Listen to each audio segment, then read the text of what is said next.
παραθυριού μου δυνατά.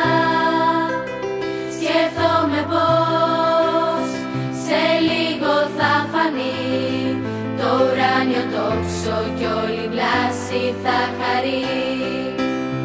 Σαν στη ζωή μας κάτι δύσκολο συμβεί, κάποια φουρτούνα δυνατή ή κάποια άτυχη στιγμή, το ουράνιο τόξο τότε θα εμφανιστεί.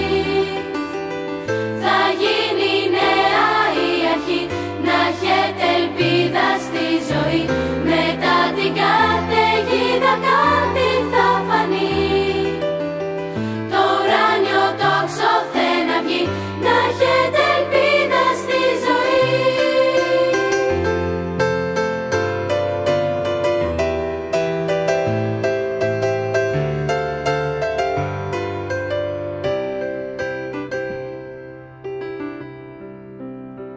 Κάθε φορά παρακαλώ πολύ να μείνει ακόμα λίγο, ακόμα μια στιγμή, για να χαρώ την τόση ομορφιά, αυτά τα χρώματα, τα ουράνια, τα γλυκά.